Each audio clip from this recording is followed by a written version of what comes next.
Yo tout le monde, c'est Anthologie. Aujourd'hui on se retrouve pour une nouvelle vidéo. Aujourd'hui on se retrouve pour une vidéo assez spéciale mais assez flippante. Oui, aujourd'hui je vais parler de 5 films d'horreur que je trouve personnellement soit incroyables, soit très flippants parce que c'est Halloween et je me suis dit ça peut être sympa de recommander quelques films. Donc avant que la vidéo commence, je tiens à vous préciser quelque chose.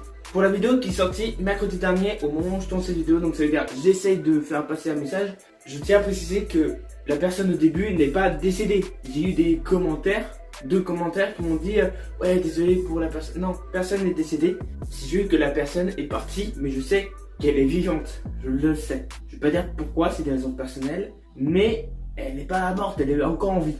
Et aussi pour vous remercier, sincèrement, parce que je ne pensais pas que la vidéo allait faire 10 vues en 1 heure. Ce qui est incroyable, je m'attendais, là sur ce coup-là, je m'attendais à un flop total monumental. Alors que non, au contraire, vous avez été ultra gentil dans les commentaires, ultra compréhensif. Donc vraiment, merci beaucoup, sincèrement. Et j'ai eu beaucoup de hide the bless parce que c'est la vérité. Donc voilà, merci beaucoup d'avoir participé et d'avoir commenté des vidéos continuées. Parce que ça me donne déjà ça me donne de la force, sincèrement, de voir vite le notif YouTube Studio en sachant que c'est un commentaire, ça me fait ultra plaisir.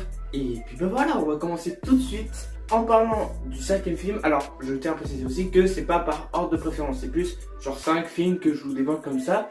Et le 5e, on va commencer assez doucement, même si pour certains on va partir très vite. Je parle bien évidemment de Hérédité. À la fin.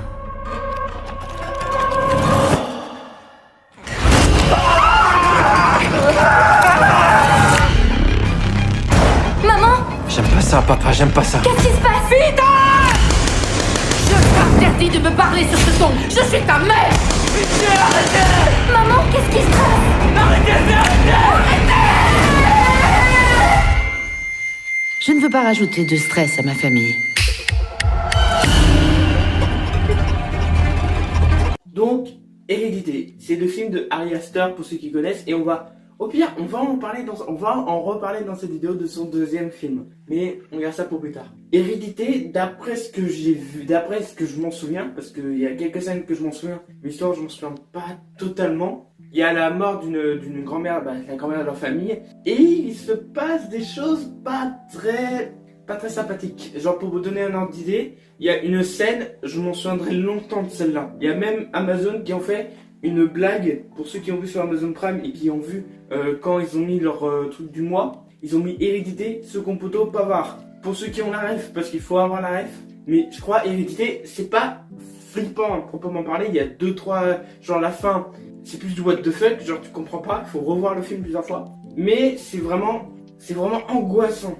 C'est vraiment genre, c'est pas le film où il va y avoir des screamers toutes les 5 secondes. C'est plus, il essaie d'amener dans le truc le plus chelou, le plus bizarre du monde. Vraiment, c'est long, c'est bizarre. C'est bizarre. Et c'est pour ça que j'adore ce film. C'est que vraiment, il t'amène dans une ambiance, mais qui est ultra chelou. Comme son 2e film, c'est ultra chelou, ultra perturbant. Il y a 2-3 screamers, il y en a un screamer. Quand j'ai vu ça avec mon meilleur pote le jour d'Halloween, il y a 1 an, presque jour pour jour, on a eu peur. On a rigolé après parce que il y a eu une tonne de blagues à faire, mais la scène du second poteau Pavard pour ceux qui ont la ref, honnêtement je ne m'y attendais pas. Voilà, je m'y attendais pas. Donc voilà, si vous avez jamais vu Hérédité, je crois qu'il est sur Amazon Prime. Si je dis pas, bah oui, il est sur Amazon Prime. Donc n'hésitez pas, ou sinon si vous avez le DVD, vous pouvez regarder. Ou sinon envoyez-moi un MP sur Instagram, je vous le prêterai. C'est totalement faux. Mais en tout cas, Hérédité, c'est un bon film d'Ari Aster, mais c'est pas mon préféré, vous allez voir. Là, on va encore parler de trucs assez chelous, mais aussi d'un univers qui est, je trouve, incroyable. Bird Box. On va devoir partir maintenant. N'enlevez jamais vos bandeaux. On s'en sortira. Prends les enfants et partez. Je vais pas te laisser tout seul. Prenez pas mes enfants. Ouvre les yeux, regarde. Non. Ouvre les yeux, regarde. Ne touchez pas à mes enfants. Tu les entends? Les créatures. Maintenant.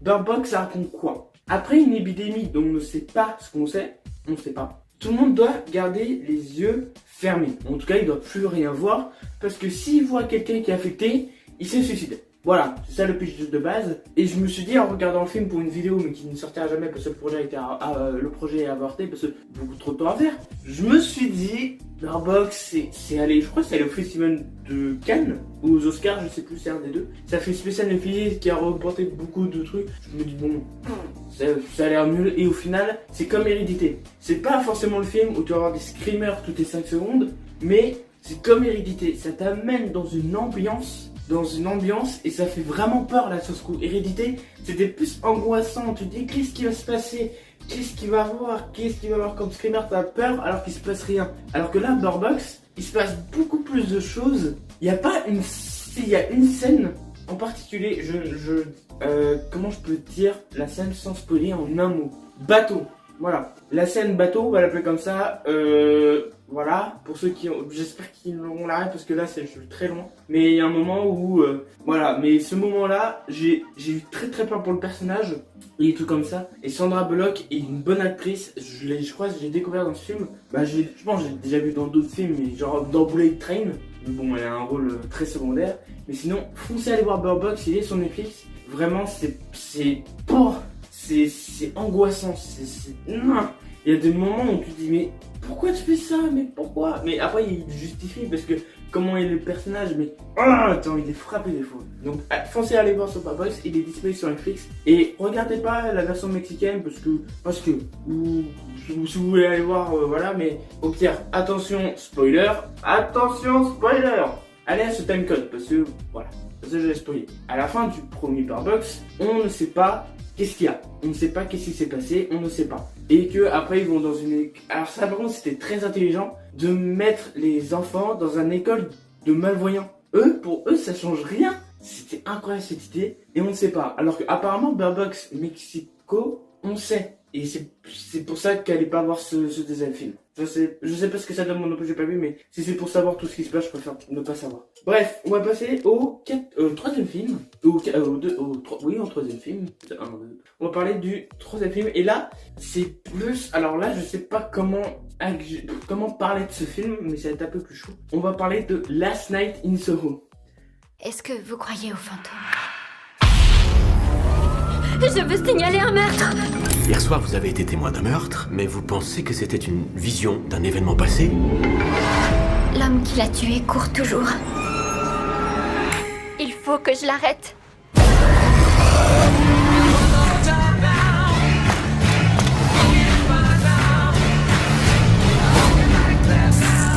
Tu comptes aller où? Je sais ce que vous avez fait. J'ai fait un tas de choses. Je vais te demander d'être un petit peu plus précise que ça, tu veux? Il est trop tard pour moi.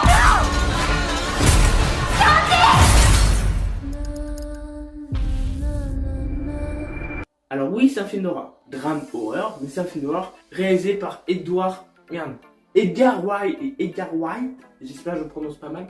Et je l'attendais ce film. Normalement, je devais aller le voir au cinéma, mais au final, j'ai pas eu le temps. Je crois qu'il y a eu... Non, il n'y a pas eu le Covid à ce moment-là. Et j'ai hésité plusieurs fois à aller le voir, ça m'a retranscrit. Et dès qu'il était sur Netflix, j'ai foncé. Et j'en suis pas déçu du tout. Là, on parle...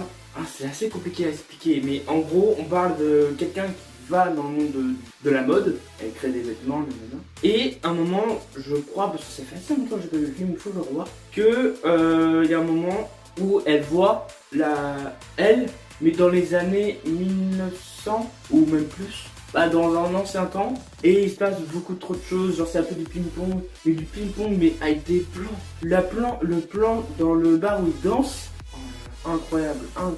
Vraiment ce film, il va peut-être vous faire angoisser parce que il va se passer des choses qui sont très sympathiques, mais c'est très chelou. C'est vraiment très chelou comme concept, c'est bizarre, mais c'est cool.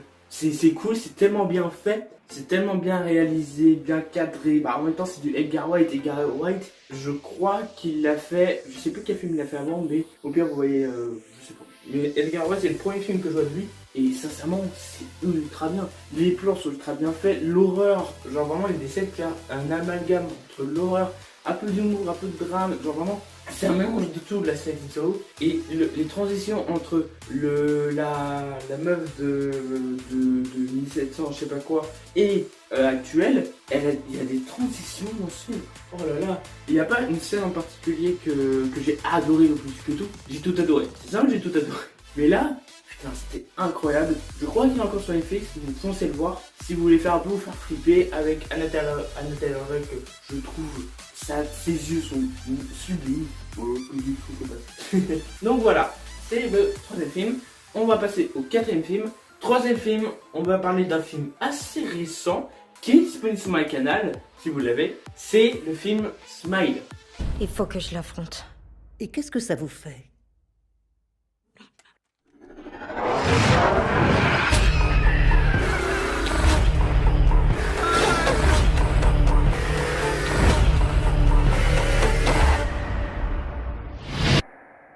J'ai tellement peur qu'il se passe quelque chose de terrible. Rose. Alors, même si je sais que sur le papier c'est un peu la même chose, c'est que dès que tu souris, tu meurs. Je crois que c'est ça. Il y a oui voilà, il y a une identité, un monstre, un truc, que dès que tu souris, genre vraiment, t'as un sourire de con, genre il va jusqu'à là, tu meurs. Voilà, et après ça s'enchaîne. Et l'héroïne du film, je sais pas si on peut dire l'héroïne, elle essaie de régler ça et tout comme ça. Le film, sur le papier scénaristique, c'est du déjà vu, mais avec un petit truc en plus du truc du sourire. Sur le plan horreur, c'est ultra bien et elle l'utilise à parfaite escient. Genre il y a juste un travelling, de toute façon on le voit dans la bande-annonce, un travelling où la meuf marche et on voit quelqu'un sourire comme ça comme un con. Et après il dit meurs ou un truc comme ça, je sais plus. Mais en tout cas, genre il y a la scène de la meuf rose. On va l'appeler comme ça, je vais pas vous gâcher la surprise. Le screamer, il est ultra bien pensé. Il y a des plans à l'envers.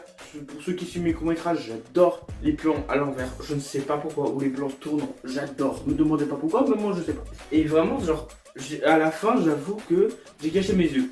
J'avoue totalement, j'ai caché mes yeux. J'ai caché mes yeux. Parce que je voulais pas. J'étais tellement dans le truc, tellement dans le délire, que j'étais dedans, genre vraiment j'étais dans le délire et j'ai eu peur à la fin, je voulais pas voir l'identité, il faut que je revoie le film. Mais sincèrement c'est un bon concept, un bon film, très sympathique, très popcorn. Et si vous voulez commencer dans le délire de l'horreur, ça peut être très sympa de voir ça, c'est un peu actuel donc c'est très cool. C'est comme Evil Dead Rise, j'ai eu un peu peur de temps en temps, mais c'est bon, après c'est différent, c'est très gore sa mère. Mais je pense Evil Dead Rise, on va en parler il y a eu une vidéo critique sur la chaîne, n'hésitez pas à aller le voir. Et d'ailleurs n'hésitez pas à liker, à commenter et à vous abonner à cette chaîne. On atteigne au moins les 300 abonnés. Et là, on va parler du dernier film qui, pour moi, m'a fait le plus peur. Pas de toute ma vie, laissez le soleil. Pas de toute ma vie, mais en tout cas, il m'a fait vraiment, vraiment peur. Saw, Conjuring, Massacre à la tronçonneuse, les deux, genre la vraie version et la version remaster. Halloween, Freddy les Griffes de la nuit que j'ai en DVD, merci à madame. Plein de films où ils enlevaient. Pour moi, c'est le film le plus effrayant que j'ai jamais vu de ma vie. Parce que le concept déjà il est génial. C'est par le mec qui a fait Doctor Strange 2. Non, qui a fait Doctor Strange 1. Donc quand j'ai vu que c'était le même mec qui a fait Black Phone et Doctor Strange 1, j'étais en mode allez on fonce. Je parle bien évidemment de Sinister. Qu'est-ce que t'as fait, chérie? Un dessin. Je voulais faire son portrait. De qui est-ce que tu parles? De Stéphanie. Elle habitait ici. Qu'est-ce qu'il y a? Qu'est-ce qui se passe? Il faut qu'on parte maintenant.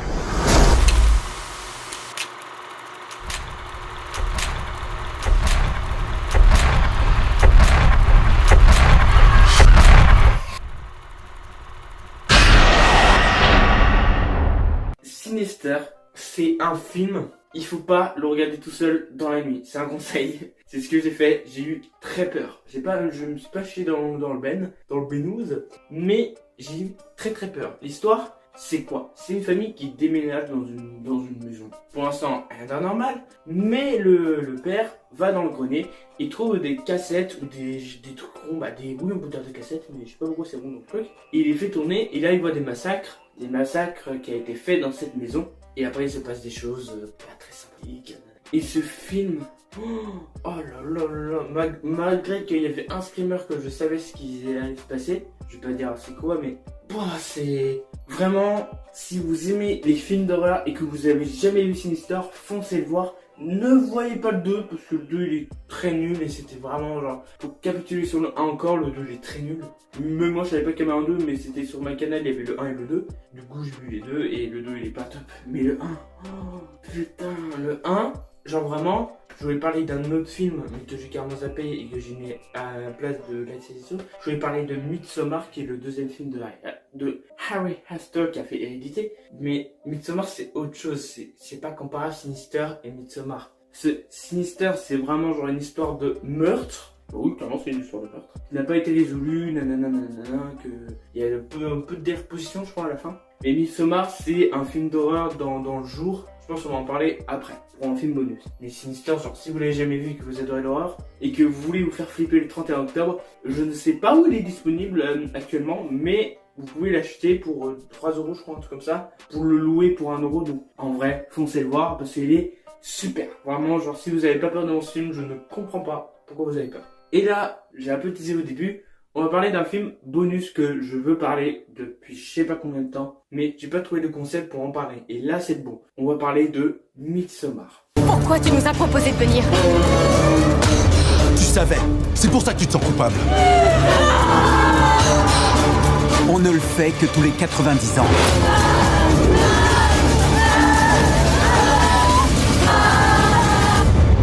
J'étais tellement content que vous veniez. Midsommar, c'est le deuxième film du réalisateur de Hérédité que vous avez vu au début. Il a fait aussi Beau is Afraid avec Joaquin Phoenix. Je l'ai pas vu parce que malheureusement il passait pas dans les 2 cinémas qui sont près de chez moi. J'avais pas envie de faire je sais pas kilomètres pour voir le nouveau Astor, désolé. Je vais attendre qu'ils soient en DVD pour voir les 3. Un coffre.